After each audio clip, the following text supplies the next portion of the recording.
क्योंकि हुजूर अलैहिस्सलाम के दाएं बाएं जो हस्तियां आराम फरमा रही हैं वहाँ सिर्फ दुरूद जा सकता है, किसी कुत्ते के भौंकने की आवाज़ नहीं जा सकती। लेकिन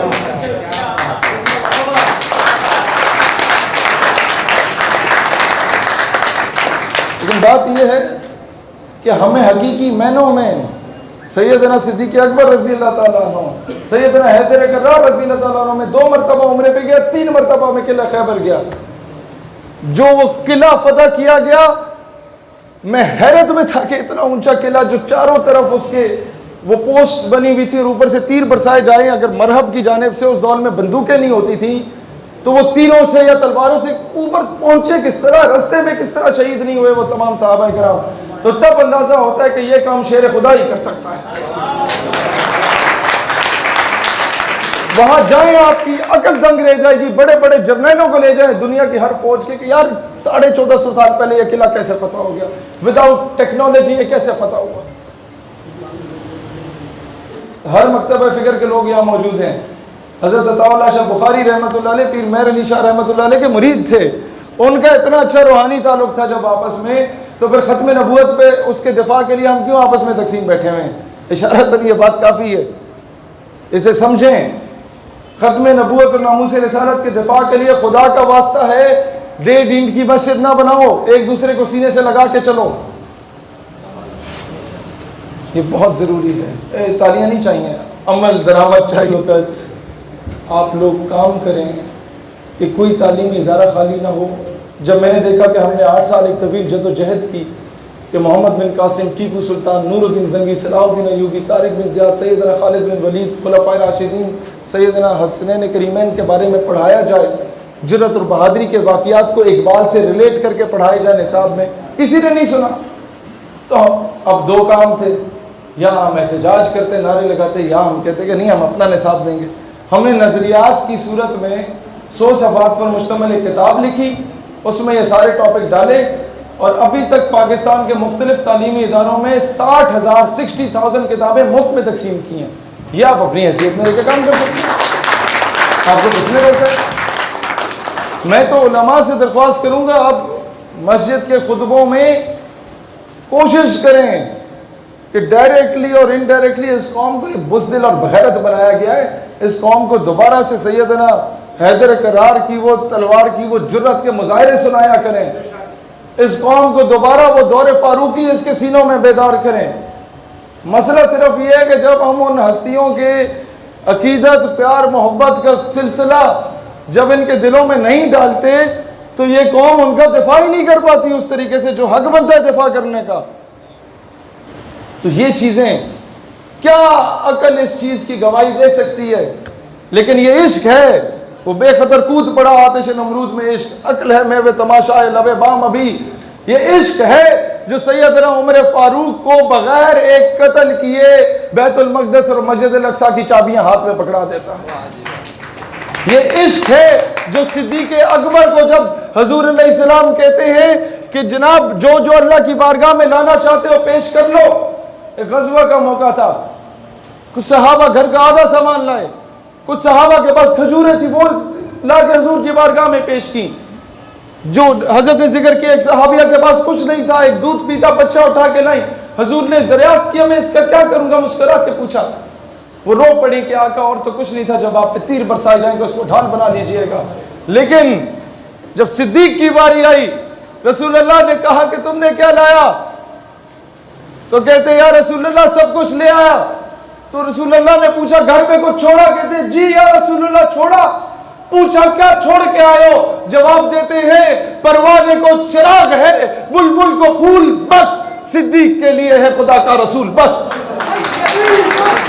या नबी या नबी सैयदी मुर्शदी या नबी या नबी सैयदी मुर्शदी या नबी। हम लोग खुद बुज़दिल हो गए हैं। मसला सिर्फ ये है, हम लोग अपने अकायद का दिफा करना ही भूल गए। मैंने हत्तुल वसा हमेशा कोशिश की, आज भी कोशिश करूं, और मरने तक मेरा एम ये है उम्मत मुत्तहिद हो, मुसलमान मुत्तहिद हो, मुसलमान फिरका वारियत में ना बटे। लेकिन इसका मतलब ये हरगिज़ नहीं है कि फ़िरका वारियत की आड़ बनाकर रसूलुल्लाह अलैहि सलाम या अहले बैत या सहाबा के बारे में कोई उल्टी सीधी बात करे, हम फिर उसका फ़िरका नहीं देखते। वो चाहे ख़ुद को मुसलमान कहे या गैर मुस्लिम कहे, वो चाहे दुनिया के किसी नुक्कड़ में बैठा हो। फिर मैं फ्रांस वालों को भी यही पैगाम देना चाहता हूँ जो गुस्ताखाना खाके शाया करने पर तुले हुए हैं। फ्रांसीसी सदर कहता है कि ये फ्रीडम ऑफ स्पीच है, फ्रीडम ऑफ एक्सप्रेशन है, let them do what they are doing. तो फिर ठीक है, तौहीन अदालत की फ़ैसले जो हैं वो अदालतें करती हैं, तौहीन रिसालत के फ़ैसले फिर ये नौजवान किया करेंगे इंशाअल्लाह ताला। जो नौजवान गाजी आमिर चीमा की सूरत में जर्मनी पहुंच सकता है, वो दुनिया के किसी कोने से फ्रांस भी पहुंच सकता है। पहले भी 313 ब्रिगेड गई थी वहां पर। मैं अभी किन किन चीज़ों को खोल खोल के सामने रखूं। ये सहरा भी कश्मीरी साहब को ही जाता है जो चार्ली हेब्डो को वासिल जहन्नम किया था। पहले आप में से बहुत कम लोगों को पता है। इलियास कश्मीरी, मैं इसलिए उस बंदे की कदर करता हूँ कि उन्हीं की उस ब्रिगेड को वो किस तरीके से पहुंचे, क्या हुआ, ये कहानी फिर सही। लेकिन बात यह है कि हम लोग दुनिया का पुरअमन तरीन मज़हब हैं। हमारा मज़हब कहता है कि इंसान का कत्ल सारी इंसानियत के कत्ल है। हमारा मज़हब कहता है कि इंसान की जान बचाना अब सारी इंसानियत की जान बचाना है। तुम मुझे गाली दो, बर्दाश्त करूँगा, मेरे ख़ानदान को गाली दो, बर्दाश्त करूँगा, लेकिन बात मेरे नबी सल्लल्लाहु अलैहि वसल्लम, सवाल ही पैदा नहीं होता, सवाल ही पैदा नहीं होता।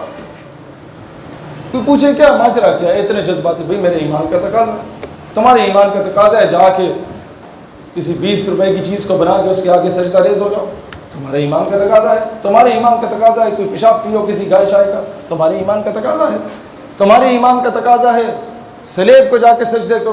भाई तुम्हें तुम्हारा ईमान कहता है ये करो, तो मेरा ईमान मुझे ये कहता है कि नमाज अच्छी, रोज़ा अच्छा, हज अच्छा, ज़कात अच्छी, बावजूद इसके मैं मुसलमान हो नहीं सकता। मैं जब तक मैं कट मरूं ख्वाजा वफा की हुर्मत पर, खुदा शाहिद है कामिल, मेरा ईमान हो नहीं सकता। ये मेरी ईमान का तकाजा है। बस आखिरी नारा, आखिरी नारा, एक नया नारा इस उम्मत को देके जा रहे हैं, और ये नारा फिर हर जगह पे लगे। और यकीन करो आपका नारा ही काफ़ी है। आप कुछ करें ना करें, आपके नारों से बड़ी आग लगती है, और बड़ी बड़ी दुनिया आपको फिर पहले पहले अपने अखबारों में डाल दी होती है, यार ये पता नहीं कैसा दहशतगर्द आ गया। मैंने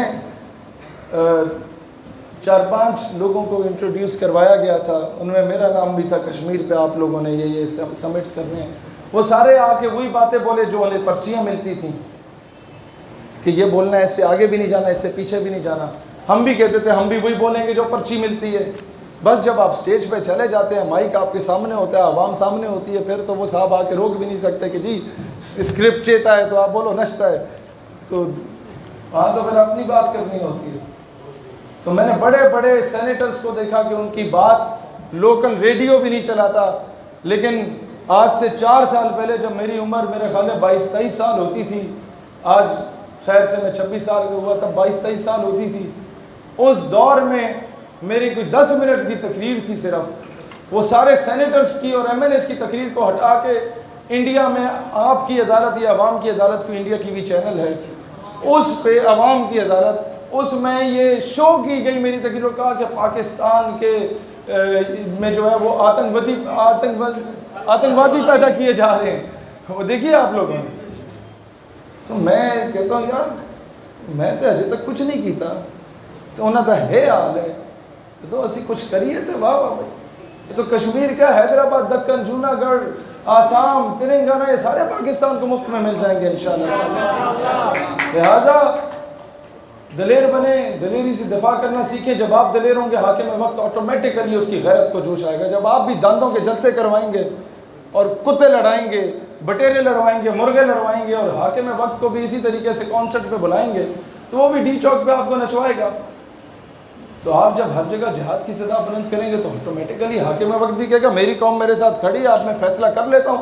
तो गुस्ताख नबी का एक इलाज अल जिहाद, अल जिहाद, ये नारा है और ये हर गली कूचे में गूंजना चाहिए। और मुझे खुशी तब होगी ये पैंट शर्ट पहनने वाले नौजवान जब ये नारा का